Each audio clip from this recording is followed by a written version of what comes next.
feeling overwhelmed and isolated? Don't worry, we've all been there. You're probably just stressed out. Stress isn't always a bad thing. It can be handy for a burst of extra energy and focus, like when you're playing a competitive sport or have to speak in public.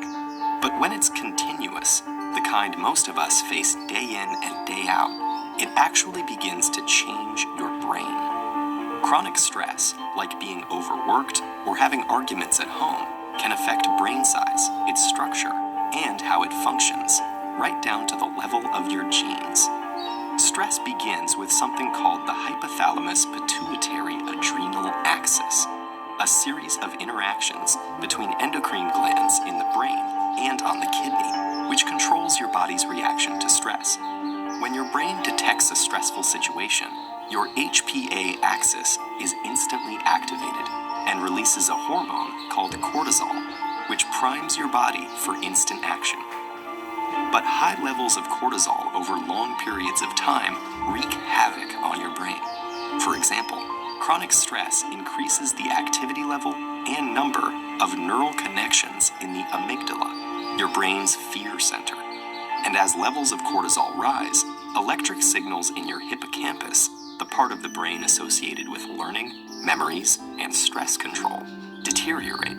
The hippocampus also inhibits the activity of the HPA axis, so when it weakens, so does your ability to control your stress. That's not all though.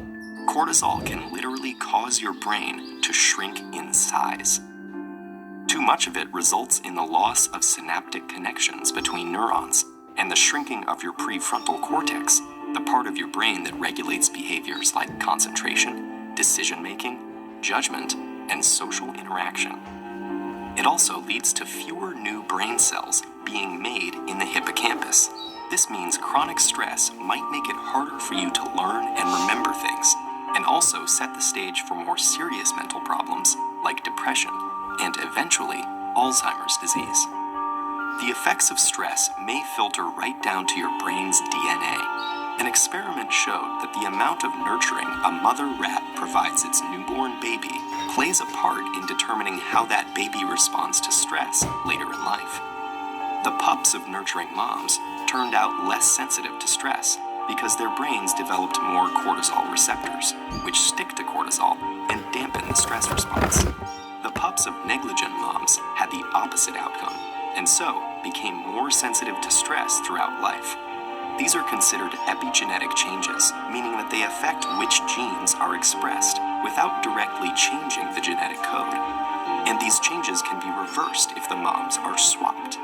But there's a surprising result. The epigenetic changes caused by one single mother rat were passed down to many generations of rats after her. In other words, the results of these actions were inheritable. It's not all bad news, though. There are many ways to reverse what cortisol does to your stressed brain. The most powerful weapons are exercise and meditation, which involves breathing deeply and being aware and focused on your surroundings. Both of these activities decrease your stress and increase the size of the hippocampus, thereby improving your memory. So don't feel defeated by the pressures of daily life. Get in control of your stress before it takes control of you.